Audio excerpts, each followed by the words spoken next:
Hey everyone, thank you for joining another amazing episode of Secrets from the Saddle. And this is your host, Sylvie, and you are going to really love this episode. It is so amazing. I love these two girls and they have such an amazing cause that they're riding for. As you know, before we get into the episode, we always have the coaches announcements, and I have to share with you this one because it's so fundamentally fun and just how can I say, confidence building for women. And it's my cycling skills 4-week online workshop. Now, it is so much fun. We're doing it right now. And I've broken up into 4 weeks because the first week we meet and I share with you how to become a more efficient pedaler, pedal strokes, all that stuff. Then I give you homework to go practice, and then you come back on the next Tuesday and you have a Q&A so you can pick my brain. Now, the second week, we then get into hill climbing, and then the third week, we have strength, power, and speed, and the fourth week, we tie it all up with weight training and nutrition. And every week, we have a Q&A, and you have homework to go out and put the skills to test, which is so important to put everything together and then coming back and asking those important questions. Now you have me for a month, so it's like free coaching for a month, and I give you more value in the private Facebook page. So we have a little community going. So I want you to check that out. Go to cyclingskillspro.com and register for September and stop wasting time trying to figure out how to get better on the bike. Just join, stop YouTubing it and getting frustrated. There's nothing worse than that. So check out the workshop for women. You won't regret it. All right. Thank you so much, everybody, for joining us for another episode of Secrets from the Saddle, all things cycling with your host, Sylvie Dow. And we have some amazing ladies here with us today, and they have a special mission that they're going to be talking about. I found them on my women's Facebook page. They were part of a Shimano video. So it's Kailey Kornhauser. Kailey Kornhauser. Oh, I was almost close. Kornhauser, Kailey Kornhauser. And Marley Blonsky. Yep. Blonsky. Yes. And they're coming to us from the West Coast. So they're sitting in some hot weather here. Well, it's not so hot, it's cold, hot. And that's why I wanted to bring them. So here's a little background before we get into bringing them in and hearing their story, because they've got some really cool stuff that they have been working on. So Marley is Seattle-based. She's a fat adventure cyclist, advocate, and community organizer working to make the bike industry more exclusive, especially to people on in larger bodies. And let's just say women too, like more inclusive. Oh, sorry, inclusive. Sorry, inclusive. Let's just say helping the industry help women feel more comfortable on bikes, period, regardless of your size. I'm like all for that, please, like seriously. Marley enjoys all kinds of bike riding, gravel, commuting, bike packing, which is super interesting. She recently starred, and both Marley and Kailey starred in the Shimano film All Bodies on Bikes. So I'm going to be putting that the link in the show notes so you guys can watch it. Which follows her and Kailey on the bike packing trip and drives into issues of body size, being a fat woman in an image conscious society, and the work they're doing to break down these barriers. Now, their mission is to change the idea, like I was saying, large bodies can't ride bikes. Not true. The duo aims to make cycling more inclusive beyond just inviting people of all sizes to ride bikes and any changing of entire ideas that it means to be a cyclist. I totally agree. I have a women's cycling club, not just on screens, but on not just on screens, but on trails and in people's minds. Welcome, ladies, to the podcast. I'm so excited to have you here. Thanks so much. Yeah. Thank you so much. This is exciting. This is exciting. Okay, so like I mentioned, I have a women's cycling club. I've had it for 13 years. So I've we've had all levels, ages, sizes. And it seems like the average age of my club just moves as I get older. It's kind of a strange.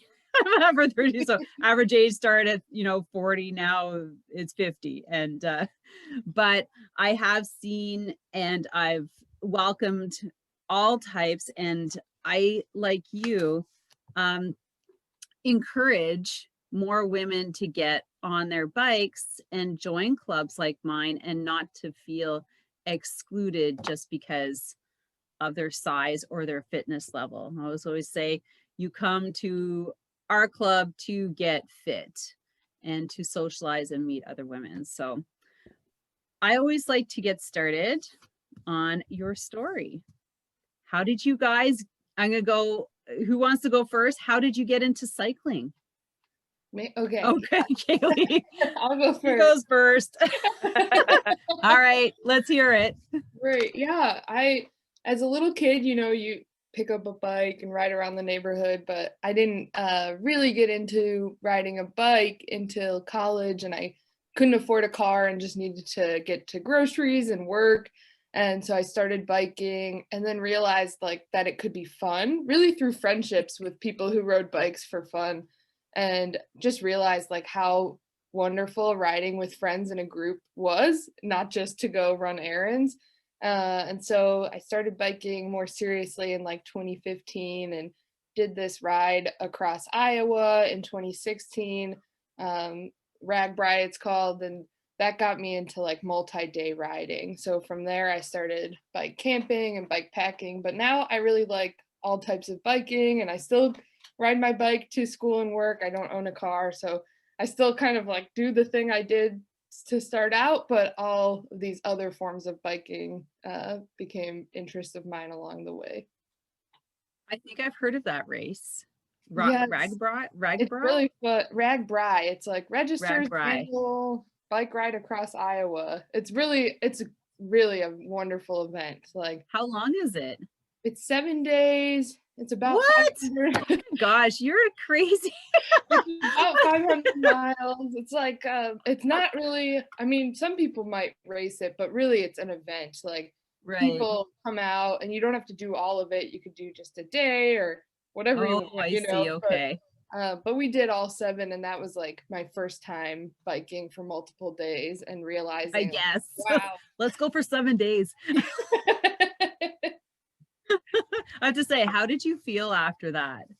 I mean, well, one, really tired, but mostly just I was so, I felt really proud of myself, and just really amazed that I could propel myself across a whole state. It just looks, I mean, it's a significant distance on a map, and you can see it. And it was just so cool to be wow, I did that. I biked across a whole state. So it felt amazing. Yeah, I just want to say that I've taught, I interview quite a few people from the States, and the States, I'm saying, have so many cool events. So many. For cyclists. I'm I just want to go across the border and do some events down there. No, seriously. I'm I'm done with Canada. I'm sorry, I'm done with Canada. But I mean, we have Grand Fondas and stuff, but you guys have some pretty cool things going on. And so, Marley, what about you? How did you find cycling? So kind of similar story. So same, I grew up riding bikes as a kid, used to ride to and from school. That was actually in Texas, in a suburb of Dallas, Fort Worth. We had our neighborhood group of kids, and there was I don't know, 10 or 15 of us that would ride, I don't know, 5 or 6 blocks to school. It wasn't far or epic or anything, but that's just what we did. And then, I think a lot of folks stopped riding as I became a teenager. And then into my 20s, didn't really ride much, and found myself in a relationship. And then that relationship ended. And then I moved to a part of Seattle called Capitol Hill that is really dense. And I had a car, and having a car in that part of Seattle was stupid. Just trying to find parking, and I wasn't driving anywhere. And I was suddenly single at 25, and okay, all the people that I want to hang out with and or date are riding bikes. I should do this. So that's a good reason. Yeah. Get rid of the car. Exactly. So I had a good friend who worked at a bike shop and was racing. And basically I just talked to him and said, hey, how do I do this? And he helped me find a bike and kind of just took off from there. Found a community and figured out that, okay, just because I don't have a car anymore doesn't mean I can't go camping. So I learned about like bike camping, and then I learned about gravel, and it's just kind of become an obsession from there, and a lifestyle, really. How long ago was that? So how long you been like on your bike now? Probably 8 or 9 years. Okay. Yeah. Cool. And it definitely ebbs and flows. Like I've had years where like I struggle with like depression and anxiety, and years where it's like I just am not riding as much, or like I had a pretty significant surgery a couple years ago, which took me off the bike for probably 6 months. And then it's like, oh, I'm not riding as much. What's going on? And then I feel like I rediscover the bike, and it's like, oh, this is what's been missing. So yeah, try not to beat myself up too much about that. But I've been really consistently riding for the past like 2 or 3 years. No, that's not true. About 2 years, and feeling really, really good. Right. Yeah. Is that when did you guys find each other? Like I remember like in that video, you kind of like you're stalking each other. Like, Yeah. so like I know her and she knows me, and I'm watching her and she's watching me. Yeah. I mean, that's like, totally what it was. It was Instagram fangirling. fangirling. Yeah. So what was it, Kailey? You were riding across Alaska? Oh my gosh, you went across Alaska too? Yeah, I have an obsession with crossing states, I guess. Well, you know what? It's actually a thing. Yeah, I don't know if it's a thing, but it's a thing to hit all the states. Yes. Like to check them all off. I don't know Oh. about crossing them, but yeah, getting into one of them and making your, I'll connect you with a couple people that I interviewed cool. that are That do like that. a couple, and then this one guy. Yeah. Yeah, I've already made it to the furthest away one, so I can try. Wow. So yeah. Did you go from Alaska, like Anchorage, all the way down to California, or like how did you do it? I went from Seward to Dead Horse, so like the bottom of the main part of Alaska to the Arctic Ocean, like Wow. up the state. Yeah. I feel like I'm missing out on cycling life. That is like, it was really amazing. It was also very hard, but it's like yeah, it was a really uphill ride, but yeah. I'm like from bottom to the top. I don't know, it just sounds like an uphill ride. Yeah, it does. It was. Yeah, so I was doing that, and Marley was at this workshop that was put on by the Women Trans Femme Bike Explorers organization, which is now called the Radical Adventure Riders. Okay. And they hosted a couple workshops, and right now are doing a ton of other amazing work. I won't tell your story, Marley, if you want to jump Sure, back yeah, in. I can jump back in. So Yeah, there was a summit that was happening in Montana, and it was all like, folks like me and Kailey who use our bikes for adventure, and we were talking about all these cool trips that we had gone on, and inclusion and diversity in cycling, and there was a really big missing element of the conversation. People were talking about hygiene on multi-week trips, and what kind of underwear do you wear to like stay fresh 2 weeks on the bike. And I kept raising the question of like, hey, does this come in an extra large or plus sizes, or what rain jacket do you recommend for larger folks? And nobody had anything to like any advice. And looking around the group, there were probably 100 of us there, maybe a little more, and there was like me and one other larger bodied person there, and just realizing that like this was a conversation that like needed to happen.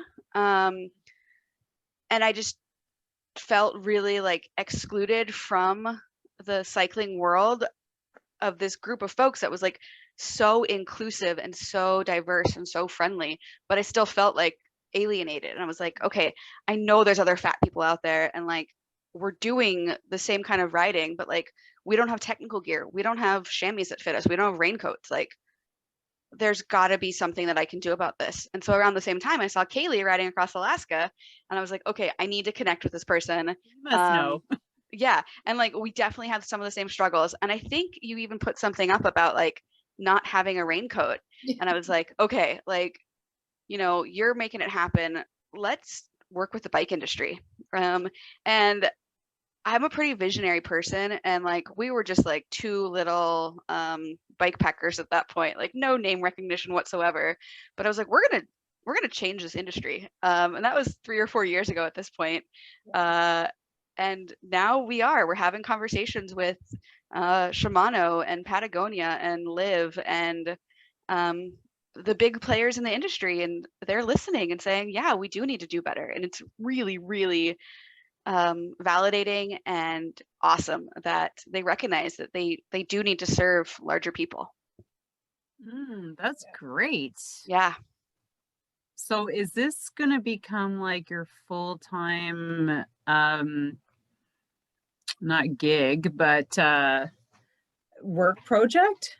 I mean, I hope so. Is it? It's like, whoever hires me, I'm like, hire me. Yeah. No, so we have been doing quite a bit of consulting work. Just like right now it's, what was that? Are you testing? We're not quite at that point yet. Brands are still trying to wrap their heads around what this means and what it looks like and what the market demand looks like. Because I think we're really just in the infancy of the recognition that there's a missing product out there from both like the physical capabilities of the bike, because so many of them have low weight limits, to the clothing needs of bigger bodied riders. So right now, Kailey and I are really in an education phase. But then I would love to transition this into like a full-time, like either developing out consultant. Consulting or frames. Like, we're not engineers, but working with engineers to build out stronger, good looking, like nice bicycles for bigger people, because there really isn't anything on the market right now that's not prohibitively expensive. But like, if you want a road bike and you weigh 300 pounds, like, good luck. Yeah. Right now it's pretty tight for everybody, right? For bikes, but I totally get you. And actually, myself was, I like, even from, I want to say like average, as a woman, there's a lot of things that are missing. Yeah. You know, you don't have to be a bigger bodied person. It's the female, it's the whole industry itself catering to women, period. Yeah. Small, large, like that's my feeling. And like, you know, I'm an ambassador for one company, and it's just like very few things, you know, the chamois kind of you know, and I'm just like, God, like, I don't even feel comfortable in this stuff, like, you know what I mean? And I'm like, would you ever want like a consultant, somebody to like test things for you, you know, like just to make sure that, you know, it fits women, you know, from an average to a larger size? Like, it's just, I am totally with you. Yeah. I mean, the awesome thing is everyone we've talked to has been overwhelmingly positive and receptive to this feedback, and acknowledging that, yeah, this is a missing area and they want to do better. I think one thing, and Kailey, feel free to jump in, that I've learned is the product life cycle. Like, if we're right now, it's 2021. So to get like extended sizes, we might be looking at 2023, 2024. And so for some of these larger brands, it really does take 3 to 4 years to bring something from concept through like prototype and testing. And I think, you know, consumers, we want things right now. Like, it's like, hey, I need a raincoat, and we don't understand why these things take so long. But getting into these conversations with the brands, it's starting to make more sense of why things take as long as they do. Yeah. It's really, it gives me a lot of hope and optimism, because brands are so quick to respond. Even if now I know, like, even if it does take a couple years for us to see like the physical outcome of that, the cultural outcomes are happening faster in many ways, which is, I think, really, really neat. Just that people are open to talking about including people of larger sizes culturally into cycling, when often I think that is one of the biggest barriers, because really you can wear anything to ride a bike. You don't have to have like technical gear. It just is like much more comfortable for some rides, you know. Yeah. So in the meantime, it's like while we're waiting for the gear, we can be working on, you know, making our community more inclusive. Yeah. I think it, yeah. oh, sorry, go ahead. No, go ahead. Oh, I was just going to say, I think there's also a lot of awesome work happening in other like outdoor communities, kind of trailblazing it for us. So there's a woman named Jenny Brusso who is doing phenomenal work in like the hiking and backpacking world. And she's done a couple collaborations with Merrill and Gregory Packs to create like plus size backpacks and like wider shoes. And so that's really showing other brands that might be hesitant to, you know, put their money on the line to produce these larger size items that people will buy them. Like Gregory just came out with 20 different models of plus size backpacks, and no brand has ever done this before. So it's really, really exciting that, you know, this is happening all across the board, and there's rock climbing harness companies that are doing it. And Nike just came out with a big campaign, Lululemon, Athleta, like really all across the kind of outdoor sports world too. Yeah. Yeah. Athletics. So it's really, really exciting. We just really, the bike industry's got to get there and get the technical gear, because our booties need padding too. I know. And you know what, but like you said, it's like building that community, and then it's going to be a supply and demand thing. Yep. You know, they're going to have to start realizing that more people are coming in and getting, you know, asking for plus sizes. Because I know, like when I work retail, you would always get like a couple, you know, Right. plus sizes. Like you wouldn't get like a large, like as much as like mediums and larges and things like that. And I think that's probably going to change too, right? Totally. Yeah. Since the film, like we've created a couple online communities, and they're just growing exponentially. Ooh. Like we have a Facebook group, All Bodies on Bikes, that we started it, I think, the day of the film release, and it's up to like 800 members now. Wow. And Instagram. That Facebook page, sorry to cut you off. No, Marley, please. the Facebook page, we didn't really know what it would be. And it is just the best Facebook community. People they just post joyful pictures of bike rides they go on, and then everybody hypes each other up. And it's like, it is just so fun. Like every other Facebook group I'm in is like less fun than that one. Yeah. Is it all women too? No, it's all genders. Yeah, Oh, there nice. are a couple like gender specific pages as well that we could point folks to, but ours is just well, we'll point them to yours. Sure. Yeah. Yeah. Fill your page up, because I think that's awesome. Yeah, and it's just so cool, especially because Kailey and I aren't necessarily like one type of cycling specific. So there's folks posting, you know, questions about bike packing or questions about gravel riding. And it's just such a positive community of like, hey, here's my experience with that. Or have you tried this shop? We've also started putting together like a resource guide so people can crowdsource different clothing brands like around the globe, because, you know, a manufacturer that doesn't ship to the UK might not be useful for somebody who lives in Britain.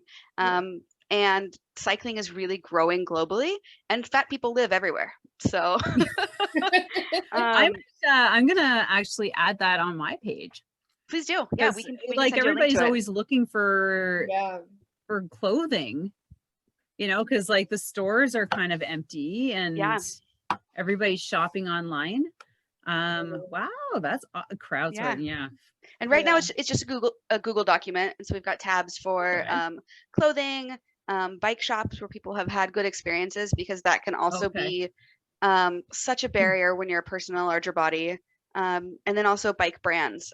You know, if there's a certain brand that is better for holding larger bodies, we've got that information there as well. Cool. Yeah. So that caters to global. Like if I was in Canada, they might be like a US company, but Sure. or maybe a Canadian company, or Exactly. you got Yeah. everything? So it, like I said, it's crowdsourced. And so Yeah. we're trying to get folks like in the notes to say, you know, ships worldwide or specific Oh, I to see. Oh, Germany everybody's or populating it. Yeah. exactly. Yeah. Oh, wicked. Because we Mhm. Oh, found like that's the way to do it, actually, because everybody's everywhere. Yeah. And so do you have it? So how do you search it? Do you search it by country? We're not that advanced yet. Yeah. It's just Oh, right now it's just a Google spreadsheet. okay. And so there's different tabs where folks can add their stuff in. And Okay. we just got it started a couple weeks ago. So there's probably, I don't know, 10 to 15 different entries. So it's not like Okay. overwhelmingly huge, but also there's not that many companies that are making plus size apparel. Yeah. I mean, wouldn't that be awesome if you had to search it to know? Uh, There's probably Well, like this is a 25. start, you know. yeah. So I mean, like if somebody in Canada knows of some places here, then they can put it in there. Please. Totally. Yeah. Yeah. Exactly. Yeah. Yeah. It's also Awesome. a great opportunity for like smaller brands to get themselves out there. Yeah. So And there's more brands like that I'm finding that are popping up. You know what? And it's because they can immediately cater. They don't have to go through the big corporate hierarchy and ladder. They just like, okay, this is who we're gonna exactly. you should just start your own company, really. I thought about that. But at the same time, like I'm not an apparel designer. I'm not an engineer. Like It doesn't matter. You hire people who do that. that's true. Yeah. No, You hire the professionals and they will take care of you. Are the visionary, and this is where it gets crazy. It's like that's where you need to surround yourself with the professionals, like the finance, the accounting, the designer, this, and then you build your business. You're the ship. Yeah. You're the captain. Yeah. And you have all the This is where I wish I would have gone to business school because I do have you a don't million have to go to ideas. business school, Marley. So many people start businesses. That's why you have professionals. Hire someone that went to business Oh, school. hire somebody who no, seriously, but it is an investment. But the thing is that when you hire the right people in your team, you can do anything. Yeah. Don't know. I do this. I did the same thing. Oh, I should have went. Oh, I should still go to school. And I'm like, screw that. Like, I just like I hire people who can help me get things done. Let's talk offline about this because I have lots and lots of ideas. So oh well. All right. Well, maybe we could just collab. Just do like a whole spectrum. Okay. All right. So you guys found each other on Instagram. And then who made the decision? I guess it was Kailey, because like you're the long distance cyclist. You're like, hey, let's do this. Oh, for the film? Or well, no, yeah, I guess was it for the film, but your backpacking trip. Oh, was that before the film started? Like, how did you get into the film? How'd that happen? Well, so I started like writing about being a fat person that rides bikes and bikepacking, and got really fortunate and had the opportunity to be on the cover of Bicycling magazine in the US. Shut the front door. Really? Yeah. Wow. Let's see, February 2020. And a friend of mine from college is a filmmaker and had seen the cover and thought that it would be a good subject for a documentary. And at that time, Marley and I had been working together for over a year at that point, doing like workshops and on this topic and starting to build this community. And we were planning to go to Washington, D.C. to do a workshop in person, and then a couple more in New York. And that was kind of going to be like the launch of our in-person work. And so the documentary originally was going to follow us to those workshops and then maybe a small bike ride, but really be focused on like the work of building the kind of workshop side of this. And then COVID happened and we couldn't go to DC or New York. And so we just started doing the workshops online, which was really amazing. I think at first it was like a real bummer. And then it turned out to be like this, just like folks from all around the globe came. Yeah. It was like way more people could come because it was online, and it worked. Yeah. It just worked out really well. And then the filmmakers decided to change trajectory. They got in touch with Shimano. Shimano was really interested in the film, and decided to support the filmmakers. Zeppelin Zirup is the director, and the film crew came up. It was like end of July of last year, almost a year ago, and we decided to focus the trip on a bikepacking route that leaves from my house and ends up at the ocean, and then use that trip and biking to like tell our story as fat people and building this community. So yeah, so that route is one that I've done before that a couple times, and I've done it a couple times since then. Like, that's a Sunday afternoon ride there and back. I was like, actually, I do know some people who have done there and back in a day, which I just I'm sure even imagine how I just don't know how they do it. But for us it's an overnight. It's a really lovely overnight. It is still really hard though, big climbs, and it just goes from my house in Corvallis, Oregon, up 2 different pretty big climbs over the Coast Range, and then you end up at the ocean, the Oregon coast. It's really beautiful. You go through. It's really pretty. I watched it before. I'd seen it before, and then I'm like gonna go watch it again before I talk to you girls. But yeah, it's beautiful. So we picked that ride. It's 60 miles gravel biking. 60 miles is a lot for me on gravel. So I think it was a good challenge for us, but also we knew we could do it with the film crew. So oh okay. All right, you keep telling the story. Yeah. So, but I don't what oh, that was so funny. Popping up on the screen. Yeah, so the film crew ended up following us in a van for a good chunk of the ride that they could follow us, with cameras, and then we were on our own for a bit too. Yeah, cameras in your face the whole time. Yeah. Okay, now I can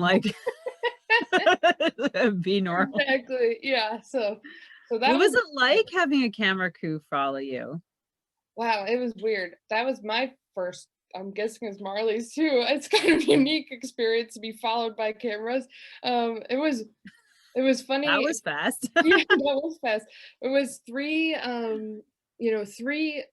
pretty thin men were the film crew. And are they on bikes or are they in a truck? They mostly drove, but they do bike. And I think going into it, I had been nervous, what's it going to be like because they mostly create extreme sports films. Mountain skiing. And so I was I know them.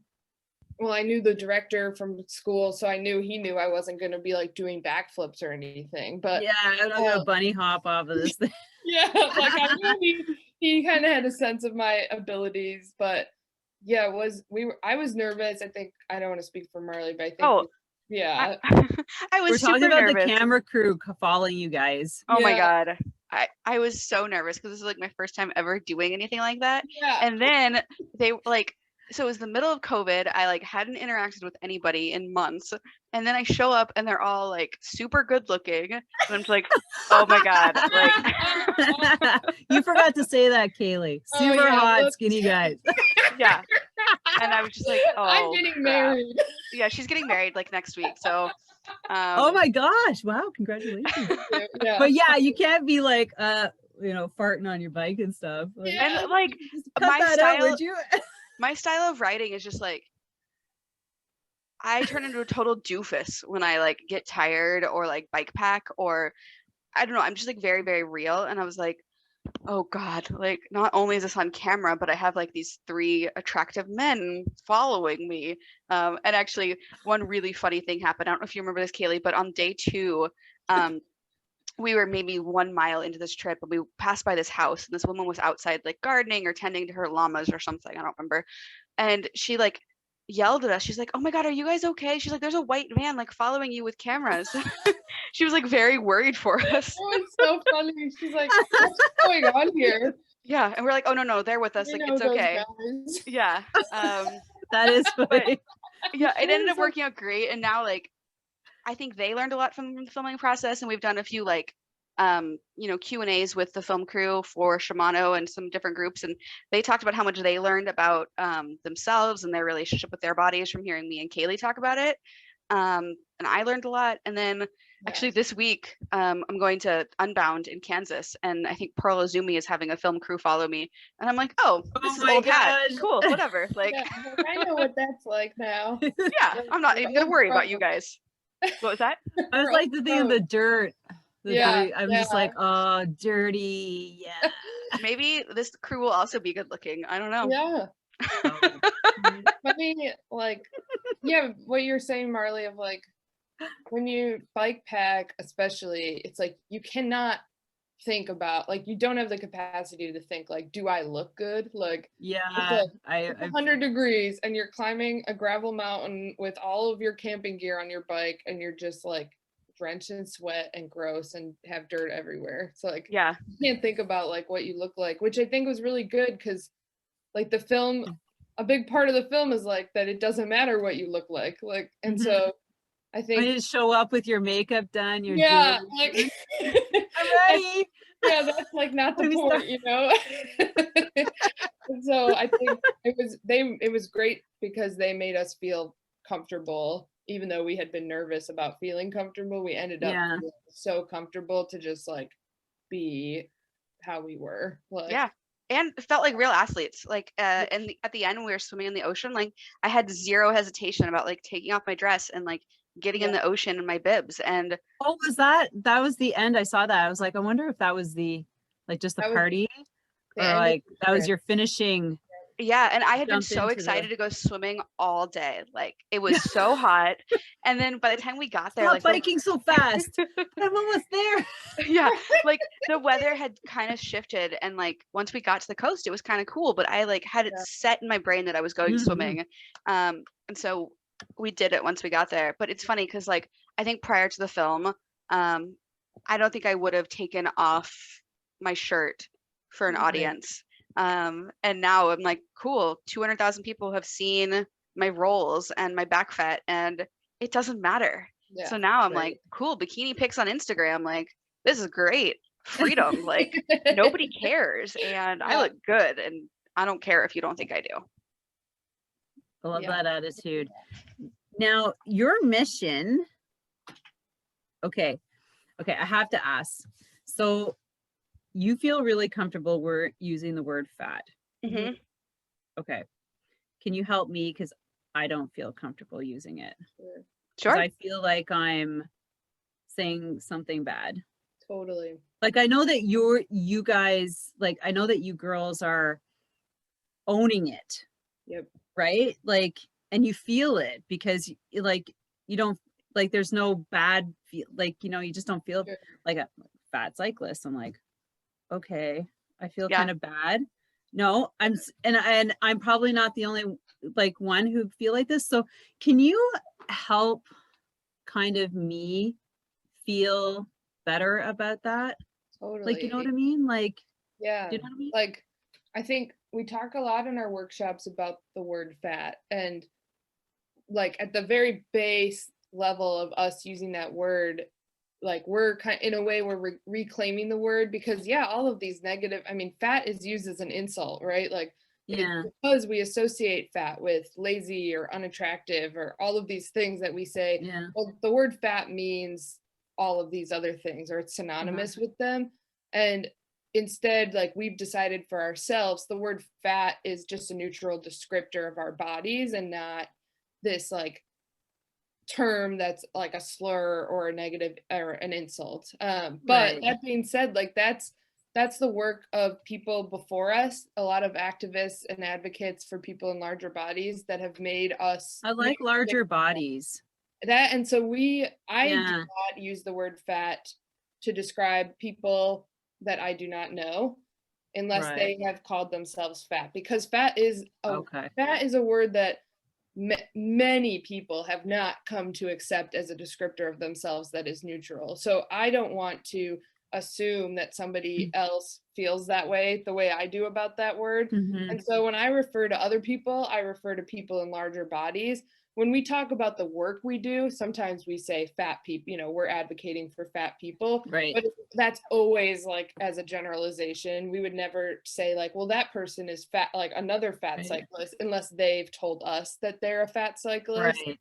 You're right. I've identified themselves like that. And Yes. I try never to use that word, just because I have kids, and I have like 3 kids. So I have a daughter who's 18, and then another daughter who's 10, and a son is 5.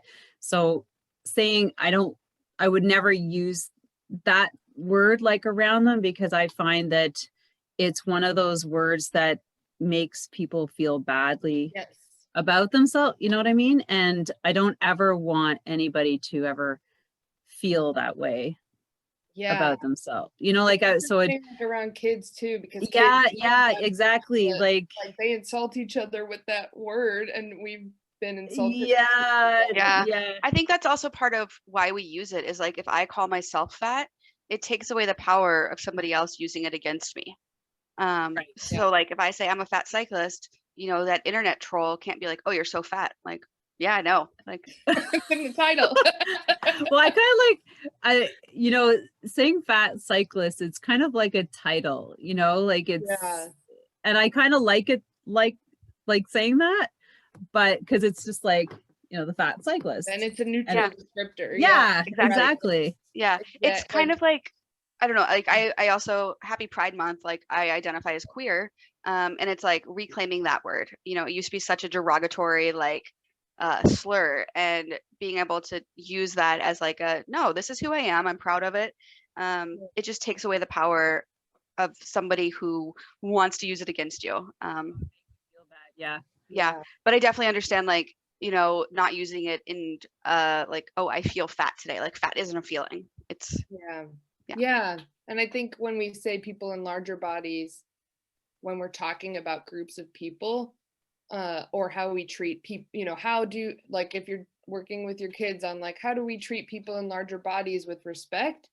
Like, it teaches respect in the terminology. Like I tend almost always to use people in larger bodies when I talk about anybody other than Marley and myself, like, and that I don't know, you know, and we're in a unique position where we're specifically advocating for people in larger bodies. So we use that very, very, like, you know, strategically, to, in a way. So I think, we definitely don't think that people should like use a word they're uncomfortable with, or use a word to tell other people something that might be insulting to them. So there's pressure to use the word fat. I'm like, I had to say something. I had to ask. We really appreciate the question. So because I was just feeling a little uncomfortable. I'll be completely honest, you know, but that's another reason why, you know, just having you girls on here talking about that is so like, I might even have you guys maybe talk to my club, like as a discussion, you know, just like, I don't know. I think it's, you know, women and women are just so awesome together. Anyways. All right. And we do that for anybody who's listening. Like, we do conversations about creating inclusive communities and how to be better allies to people in larger bodies. Like, that's something that me and Kailey offer. Oh, awesome. Okay. So just talk a little bit about that. So, all right, the girls you just talk about it. Sure. This is what you guys do for groups. So we do this for companies who want to be better to their consumers, and want to offer, you know, a wider product line. But we also do it for bike clubs. I did it for the Girl Scouts. We did it for a high school PE class.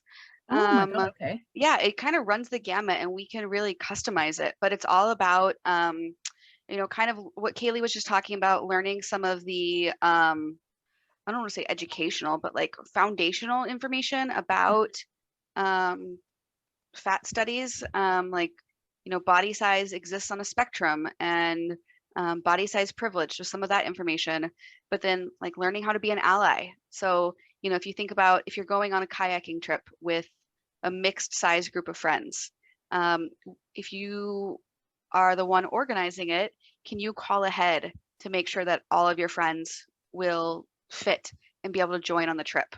Like that's one very small example of something you could do to be an ally if you've got a friend in a larger body who's going on the trip. And those are the kinds of things that we talk about and just get people to sort of think about. We talk about clothing. We talk about, Kailey, help me out. What else do we talk about? We talk about like how to create community on group rides, how to make an inclusive group ride, the types of words of encouragement and how they're received by different people. And then talk about marketing. Yeah, we also talk a lot or leave a lot of time throughout the conversation and at the end to have conversations, uncomfortable conversations or, just room for growth. But things like, I love how you brought up, like, I'm uncomfortable with this word. Like we get that question a lot. We get questions like, hey, I'm really uncomfortable in this space. Why is that?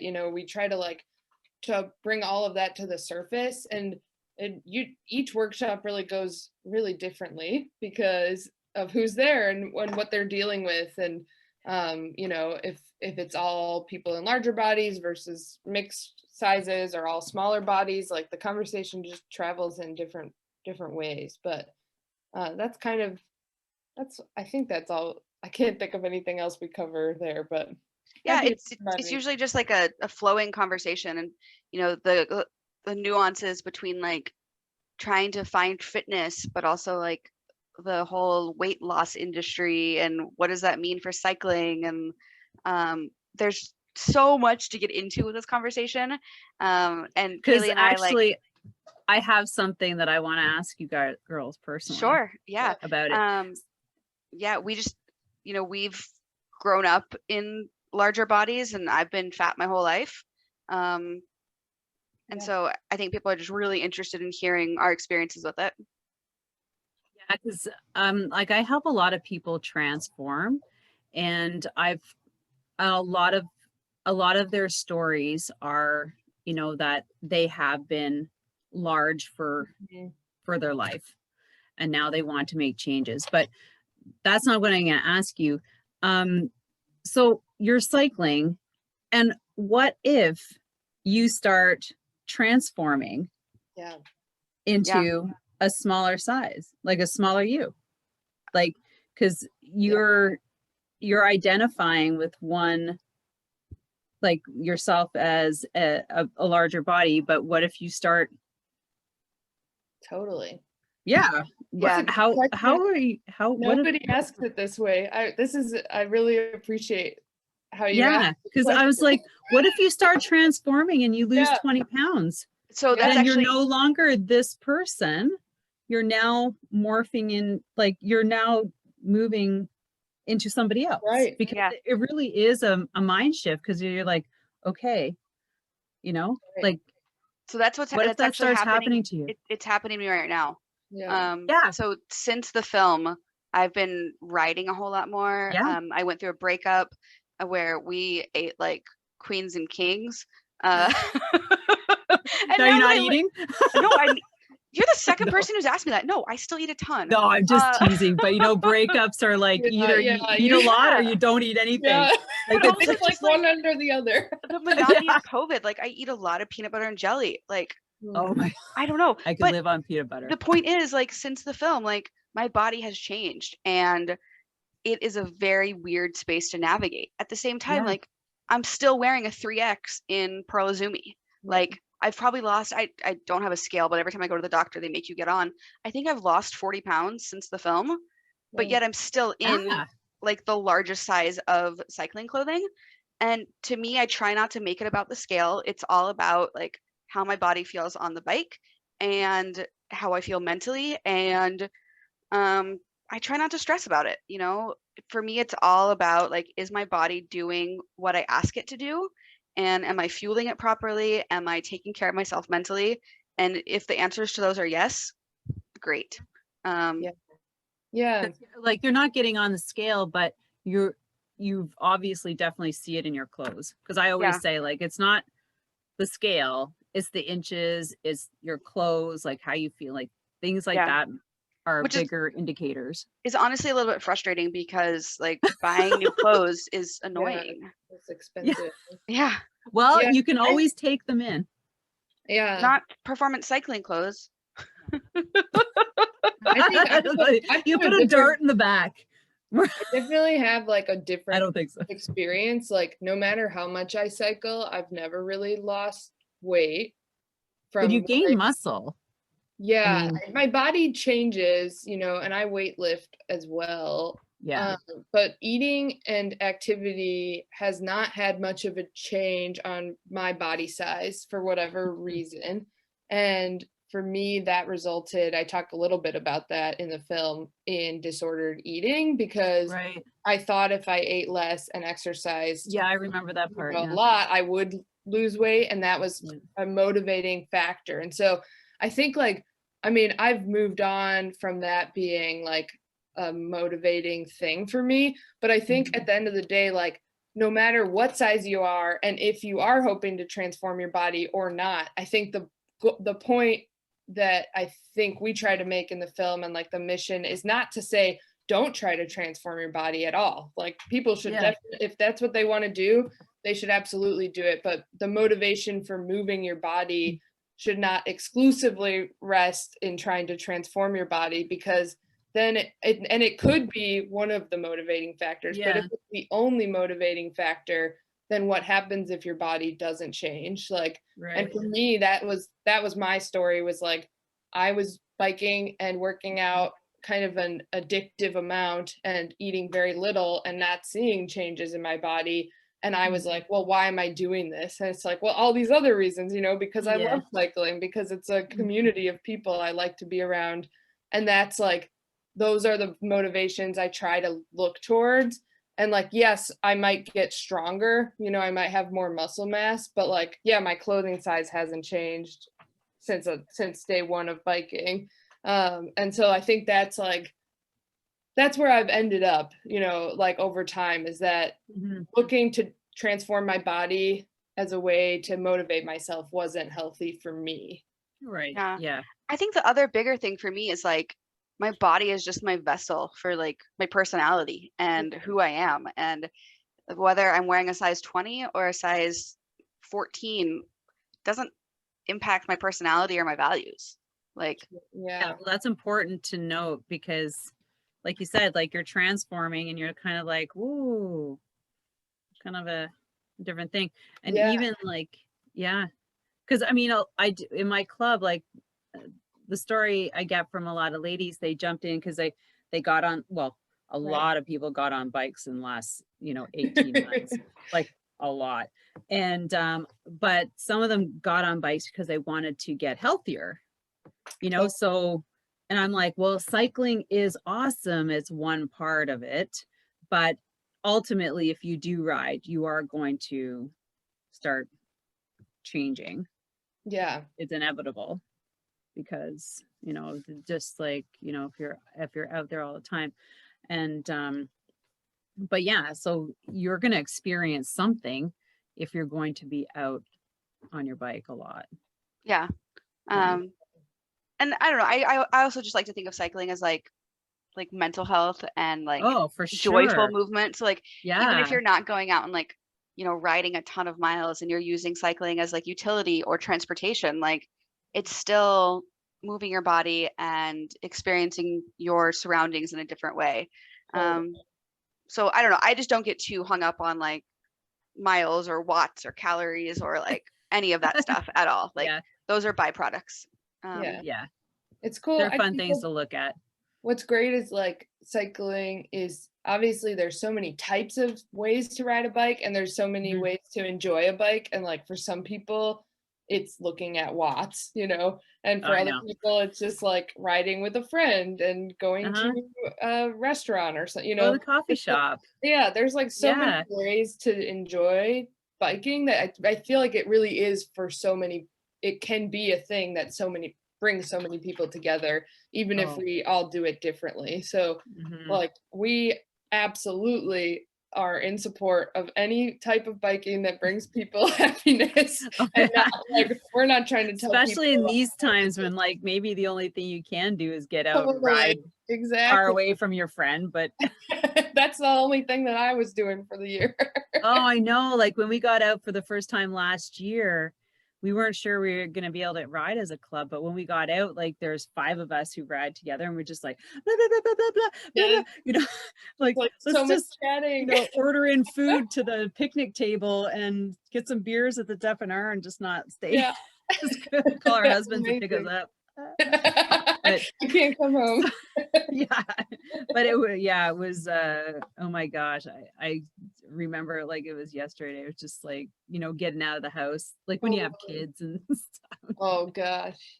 But okay, so moving forward, you have your mission. We talked about that. If people want to reach out to you to do like an online presentation, they can reach out to you. The notes will be in the links will be in the show notes. Everybody can go there. So what is going on for the summer? Like, what do you girls have planned? Marley, you mentioned you had something, and Kailey, you said you had something. What's going on for you? Yeah, I've got a couple of fun things coming up. So I'm headed to Kansas tonight, actually, for Unbound Gravel.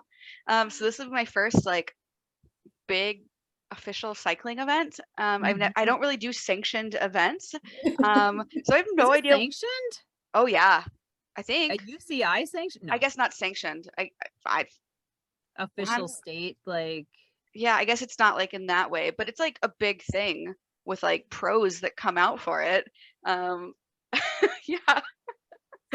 So we were just talking about this before we started the podcast. And I'm like, okay, we got to stop, because what she's doing, I just read an article on, and I'm like, no way. So talk about it, because I was just like, this is the kind of race that I could totally. Yeah. So it's called Unbound Gravel. It used to be known as quote Dirty Kanza, but they rebranded and renamed out of respect for the local indigenous folks. And so there's a bunch of different mileage options. There's 100 mile, 200 mile, and then the XL, which I think is like 400 miles. 100 miles the shortest distance? No, yes, for the race part, but there's also a fun ride. Is that over 4 days? No, it's over 1 day. Oh. Okay. But there's also a fun ride. They have a 25-mile fun ride and a 50-mile fun ride. And so I'm doing the 50-mile fun ride because that's more my style, my brand. Like, I don't think I've ever ridden a century, ever. Like, I think the closest I got was like 92 miles one day on tour. So I'm not about to go start with like a 100-mile gravel race. So I'm doing the 50-mile. Very smart. Yeah. And while I'm there, I'm going to be leading one of the shakedown group rides, which I think is really awesome. It'll be a no drop, not necessarily social pace, but it'll be a no drop group ride, which is awesome that they are letting me do that and invited me to do that. And then while I'm in Kansas City, I'm also leading like an all bodies on bikes ride, which is intended for the Kansas City community. Anybody is welcome, any type of bike, electric bike, kids, families, whatever. Of the event as well, like on one of the days? No, it's separate. So Gravel Unbound or Unbound Gravel is happening in Emporia, Kansas. And then I'm working with just some local folks in the Kansas City, Missouri bike community just to host a local social ride. So are you participating one day of the Unbound? That's correct. All 4? Oh, okay. Yeah, just 1 day. And then just doing like some media interviews and hanging out and checking out the scene. And then, just as the summer goes on, I think wherever Kailey and I travel to and have the capacity, we want to lead social rides and group rides. So hopefully in Portland and Tampa and Denver. You're going to go down to Tampa? My dad lives there. He's in a nursing home. So hopefully try and do a ride while I'm there. More details coming on that soon. Right. But really just trying to build up our community as we continue to grow it and meet folks in person as it's safe to do so. Right. Cool. Yeah. And Kailey, what are you up to this summer? I'm getting married. Oh my God, that's so exciting. Woo. Getting married. Is he a cyclist too? Yes, yeah, he is. So we I don't think we'll do much biking during the wedding, but Well, no, I know. I'm sure like people this will be our go honeymoon. We're going for a bike tour. Yeah, that is our hopefully we'll be able to do some international travel in the next year. So Oh yeah. and then, you know, sticking around the area to do hopefully lead some group rides and also invest some time. We're trying to build up our website and resource guides for the community, and refocus efforts on teaching some different courses we've been teaching. Cool. To try and get people in larger bodies onto bikes that are safe and comfortable for them. So, you know, we've got long-term plans, kind of short-term plans for what we're doing, and hopefully some big bike rides coming up. But for now, we've been keeping. But for now, well, thanks for finding time, both of you girls. Like you're getting married next week and you're flying out tonight. Oh my gosh, I'm so grateful to. Well, it's actually 3 hours difference too, so you still got. Yeah, we've got time. I'm gonna go get a pedicure, my first pedicure since COVID, and then get on an airplane. Oh my! Are you gonna do that at the hotel at the airport? Because No, they usually have those, like, you know, just in my neighborhood. Yeah. Yeah. Nice. You gotta have good nails for a gravel ride, you know. That's right. I wasn't gonna do a manicure, but maybe I should be cute for the cameras. Yeah. Oh yeah. What color is your outfit? I don't know yet. To match your bike. You gotta pick, you know, and then get it one that matches. Too much. Oh my gosh. So that is so awesome. I'm really excited that you're gonna go do that because, like I said, I saw that the other day and I was like, you'll have to send me the article, How to Survive, because I will. You should read it. I think she was doing the 4-day one because like when I saw it, it was like, I was like 4 days, like it's a whole, I guess it was like, I don't know if it was 4 days. Anyway, she was just, I just read the headlines, right? It's like 10 things to do to survive. But I'm like, what kind of race is this? Yeah. Oh my God. I'm sure you're fine if you've done backpacking. Yeah. Yeah. All I know is that my tires are tubeless. I know how to boot a tire. Yeah. I have lots of water and food. I'm planning to go to Trader Joe's when I get into town and just like stock up on all my like normal bike packing snacks. And I think I'm gonna be okay. 50 miles isn't that bad. Like, and it's only like 1,500 feet of elevation, which I went for a gravel ride on Saturday of like 17 miles with like 2,000 feet of climbing. So I think I'll be okay with the climbing. Does it start on Saturday? No, my ride is on Thursday. No, my ride's on Friday. The big race is Saturday. Okay, this is Tuesday. Huh? Yeah. So. You're getting there tonight. Yeah. You'll be fine. I got time to build up my bike and make it happen. So. Do all the checks, clothing, chamois butter, Yeah. Get all the things. Don't forget anything. That's another challenge. If I get there and like I forgot my shorts or like my jersey, I can't just go to REI and get an extra. No, you have to travel with that on your carry-on. Yeah, you should. Yeah. Put your helmet, your shoes, and your kit in your carry-on. Yeah. Because if anything, or even pedals. Yeah. Because if you don't arrive with your bike, then at least you can borrow a bike, rent a bike. I don't know. But like, you have your pedals. Exactly. But like, they don't make plus size stuff in stores. Like, you got to buy that stuff online. So like, but also I'm just pretty used to riding in regular clothes. So 50 miles in a dress, no big deal. Oh my gosh. All right. Well, this has been amazing. Is there anything that you would like to add before we should finish up? I don't think so. So yeah. I think we've talked a lot about a lot of things. Yeah. You know, if we said something that piques your interest, get in touch with us. We would love to talk with your brand or your bike club or even your company. You know, thinking about how to make all spaces more inclusive for people in larger bodies. So weird enough. I've used amazing enough time, but extraordinary the things you girls are doing. And I'm so grateful that you guys found each other and you're doing this together.